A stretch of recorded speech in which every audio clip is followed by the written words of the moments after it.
নমস্কাৰ, মই প্ৰিয়ংকা দেৱী, এগৰাকী গ্ৰাম্য চিকিৎসক আৰু আজিৰ ভিডিঅ'টোত আমি কথা পাতিম প্ৰেগনেন্সিৰ অষ্টম সপ্তাহৰ বিষয়ে, অৰ্থাৎ 8 উইক অফ প্ৰেগনেন্সি। আৰু ইয়াত আমি সন্নিৱিষ্ট কৰিছোঁ যে প্ৰেগনেন্সিত আমাৰ শৰীৰত কি সলনি হয়, আমাৰ হ'বলগীয়া শিশুটিৰ কি সলনি হয়, আৰু লগতে আমি কি কৰা উচিত, আৰু শেষত আমাৰ হ'বলগীয়া দেউতাকসকলে কি কৰাৰ প্ৰয়োজন।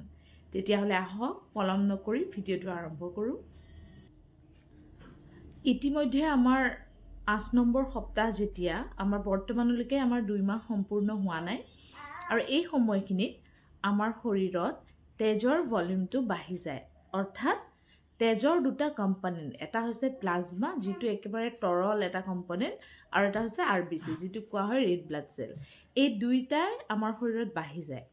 কিন্তু ৰেড ব্লাড চেলতকৈ আপোনাৰ প্লাজমা, যিটো তৰল পদাৰ্থ, তাৰ কোৱান্টিটিটো অৰ্থাৎ সেইটো বেছি পৰিমাণে বাঢ়ে, যাৰ কাৰণে কি হয়, আমাৰ তেজটো অলপ পাতল হৈ যোৱা দেখা যায়, যিটোক আমি হিমোডাইলেশ্যন ডিউৰিং প্ৰেগনেন্সি বুলিও কওঁ।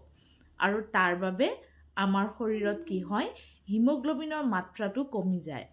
অৰ্থাৎ আমি সাধাৰণতে হিমোগ্ল'বিন 12% থাকিলে এগৰাকী ফিমেলৰ নৰ্মেল হিমোগ্ল'বিন বুলি ধৰোঁ।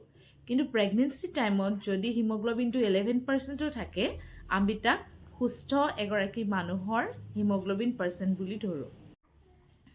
আৰু এই পাতল হৈ যোৱা তেজটোৰ বাবে কি হয়, প্ৰকৃতিয়ে আমাক সহায় কৰে এইভাৱে, যাতে আমি গৰ্ভাশয়ত বাঢ়ি অহা শিশুটিক ভালকৈ ব্লাড ছাপ্লাই দিব পাৰোঁ। আৰু লগতে বিভিন্ন হৰমনেল সালসলনি আৰু বাঢ়ি অহা হিমোডাইলেশ্যনৰ কাৰণে আমাৰ কিডনীয়েও খুব সোনকালে নিজৰ কাম কৰা ষ্টাৰ্ট কৰে, অৰ্থাৎ খুব ফাষ্ট কাম কৰে, স্পীডত কৰে, আৰু যাৰ বাবে আমাৰ পেচাব ঘন হোৱাৰ আন এটা মহত্বপূৰ্ণ কাৰণ।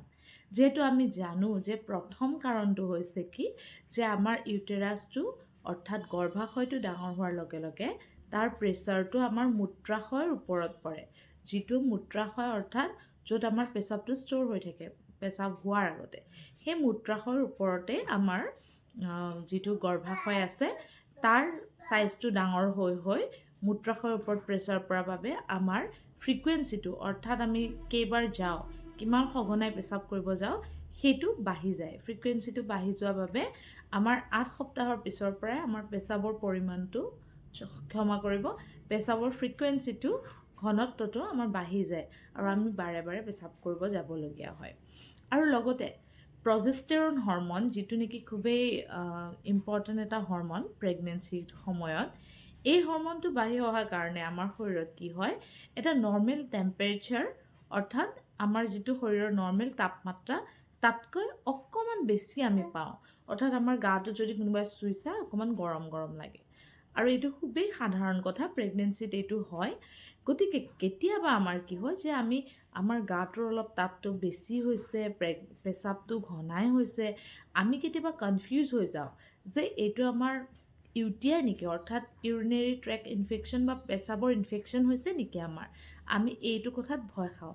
কিন্তু ভয় খাবলগীয়া একো নাই, এইটো আপোনাৰ প্ৰেগনেন্সিৰে এটা ছিমটম, যিটো সাধাৰণতে 8 নম্বৰ সপ্তাহ অৰ্থাৎ অষ্টম সপ্তাহৰ পিছত দেখা দিয়ে। এতিয়া আমি জানো আহক যে এই সপ্তাহটোত আমাৰ শিশুটিৰ কি সলনি হয়। ইতিমধ্যে আপোনাৰ শিশুটি এটা বিনৰ সমান হৈ গৈছে, আৰু আগত যিটো আমি এটা ভাঁজ দেখিছিলোঁ ষ্ট্ৰাকচাৰ, লাহে লাহে আগতকৈ পোন হৈ গৈছে। আৰু আমাৰ এডাল্টছৰ যিবিলাক পাৰ্টছ আছে বডিৰ, তেনেকৈ শিশুটিৰো অংগ প্ৰত্যংগবোৰ লাহে লাহে ওলাই আহিছে, আৰু ইয়াত তাৰ ফিংগাৰ্ছবিলাক অৰ্থাৎ আঙুলিবোৰ নতুনকৈ গ্ৰ' হৈছে। কিন্তু এই আঙুলিবোৰ এটাকৈ এনেকৈ আমাৰ দৰে হোৱা নাই এতিয়াও, সিহঁতবোৰ এতিয়ালৈকে কি হৈছে, লাগি আছে, অৰ্থাৎ ৱেভৰ নিচিনাকৈ ইটো আনটোৰ লগত লাগি আছে। কাণ ওলাই আহিছে, নাক গ্ৰ' কৰিছে, লাহে লাহে এটা ষ্ট্ৰাকচাৰ তাৰ গ্ৰ' হৈ আহিছে।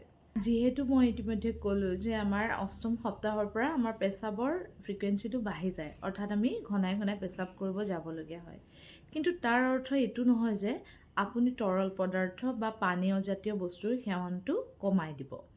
কাৰণ আপোনাৰ যিটো ফ্ৰিকুৱেঞ্চি বাঢ়িছে, সেইটো কেৱল মূত্ৰাশয়ত প্ৰেছাৰ পৰাৰ বাবে হৈছে, কিন্তু আপোনাৰ পেচাবটো সঁচাকৈ বাঢ়ি যোৱা নাই। এইটো জাষ্ট আপোনাৰ ঘনাই হৈছে। সেয়েহে আপুনি যিমান পাৰে সিমান পানী বা তৰল পদাৰ্থ, ফ্ৰুট জুচ এইবোৰ খাব। আৰু লগতে মই যিহেতু কৈ আহিছোঁ যে আমি যিটো সাধাৰণ তাপ বঢ়া বা পেচাব ঘনাই হোৱা এইটোক আমি নৰ্মেল বুলি ধৰোঁ, কিন্তু যদি আপুনি পেচাব কৰোঁতে আপোনাৰ পেচাব কৰা মূত্ৰাশয়ত বিষ অনুভৱ কৰে, তেনেহ'লে আপুনি যিমান পাৰে সোনকালে ডক্তৰৰ পৰামৰ্শ লোৱাটো জৰুৰী, কাৰণ এইটো আপোনাৰ ইউৰিনেৰী ট্ৰেক্ট ইনফেকশ্যন হ'ব পাৰে। আৰু প্ৰেগনেঞ্চিৰ সময়ত আপুনি UTIটো ইগন'ৰ কৰাটো খুবেই বেয়া কথা, কাৰণ লাহে লাহে এই ইনফেকশ্যনটো ওপৰলৈ উঠি আপোনাৰ কিডনী পাবগৈ পাৰে। সেয়েহে যদিহে আপুনি পেচাব কৰোঁতে বিষ অনুভৱ কৰে, আপুনি আপোনাৰ চিকিৎসকৰ পৰামৰ্শ লোৱাটো উচিত। আৰু ইয়াৰ লগতে আপোনাৰ যেতিয়া জ্বৰ অৰ্থাৎ তাপমানটো শৰীৰত বাঢ়ে, যিটো সাধাৰণ তাপমান বাঢ়িছে তাত আমাৰ একো ভাবিবলগীয়া নাই, কিন্তু তাপমানৰ লগতে আপোনাৰ ডিঙিৰ বিষ, ঢোক গিলোতে বিষ বা বিভিন্ন ধৰণৰ বডি গাৰ বিষ, এনেকুৱা ধৰণৰ অসুবিধা আপুনি পাইছে, তেনেহ'লে আপুনি চিকিৎসকৰ পৰামৰ্শ লোৱাটো খুবেই জৰুৰী। কাৰণ এই সময়ত আপোনাৰ টৰ্চ ইনফেকশ্যন হ'ব পাৰে, যিটো একচুৱেলি টক্সোপ্লাজম'চিছৰ বাবে হয়। আৰু এইটো সাধাৰণতে ঘৰচীয়া জীৱ জন্তু যেনে মেকুৰী, কুকুৰ ইত্যাদিৰ পৰা হ'ব পাৰে। নহ'লে আপুনি বাহিৰৰ শাক চব্জিবোৰ যদি আপুনি ভালকৈ ধুই নাখায়, বা মাছ মাংস যদি আপুনি ভালকৈ বনাই নাখায়, অৰ্থাৎ অলপ কেঁচা হৈ থাকে, এইবোৰৰ পৰা হ'ব পাৰে। সেয়েহে আপোনাৰ কৰিবলগীয়া কাম হ'ব, আপুনি ভালকৈ হাত ধুই যাতে আপোনাৰ আহাৰ গ্ৰহণ কৰে, আৰু লগতে আপুনি আধা সিজা মাংস, মাছ ইত্যাদি বস্তুবোৰ নেখাব, আৰু বজাৰৰ পৰা অনা শাক চব্জি বা চালাডবোৰ আপুনি ভালকৈ ধুই খাব। এতিয়া জানো আহক হ'বলগীয়া দেউতাকসকলে কি কৰা উচিত। এই সময়খিনিত যদি আপোনাৰ ঘৰত কিবা পোহনীয়া জীৱ জন্তু আছে, যেনে কুকুৰ মেকুৰী, স্পেচিয়েলি মেকুৰী, তেনেহ'লে সেইবোৰ জীৱ জন্তুৰ পৰা আপুনি আপোনাৰ সন্তান সম্ভৱা পত্নীগৰাকীক আঁতৰত ৰাখক। যিখিনি কেয়াৰ ল'ব লাগে আপুনি নিজে কেয়াৰ লওক। আৰু পানীয় দ্ৰব্য বা লিকুইড দ্ৰব্য খাব লাগে বুলিয়ে আপুনি যে ইভিনিং তেখেতক জোখতকৈ বেছি বা পাৰ্য খাবলৈ তেওঁক এনকাৰেজ নকৰিব, যিহেতু তেওঁ যদি ইভিনিং বেছিকৈ খায়, তেওঁ ৰাতিৰ পেচাবৰ ফ্ৰিকুৱেঞ্চিটো বাঢ়ি যাব পাৰে। আৰু এই সময়ছোৱাত গৰ্ভৱতী মহিলাগৰাকীয়ে যদি পেচাব কৰিবলৈ যায়, তেওঁ তলপেটটোত সামান্যভাৱে এটা মৃদু হেঁচা মাৰি অলপ সময় পেচাব কৰিবলৈ বহিলে ভাল হয়। তেতিয়া কি হয়, তেওঁৰ ব্লাডাৰটো এম্পটি হৈ যাব খুব সোনকালে, আৰু পিছত তেওঁ বাৰে বাৰে সেই সমস্যাটো অনুভৱ নকৰে, ফ্ৰিকুৱেঞ্চিটো অলপ হ'লেও কমি যাব। গতিকে আজিৰ ভিডিঅ'টোত আমি এইখিনিয়ে জানিলোঁ যে 7ম সপ্তাহত আমাৰ শৰীৰত কি কি সলনি হয়, আমাৰ হ'বলগীয়া শিশুটি কি কি সাল সলনি হয়, আমি কি কৰা উচিত, আৰু লগতে আমাৰ হ'বলগীয়া দেউতাকসকলে কি কৰা উচিত। গতিকে আজিলৈ আহিছোঁ। আশা কৰোঁ ভিডিঅ'টো চাই ভাল পালে, আৰু যদি ভাল পালে লাইক, ছাবস্ক্ৰাইব, শ্বেয়াৰ কৰিব নাপাহৰিব, যাতে আন এজনো উপকৃত হয়। নমস্কাৰ।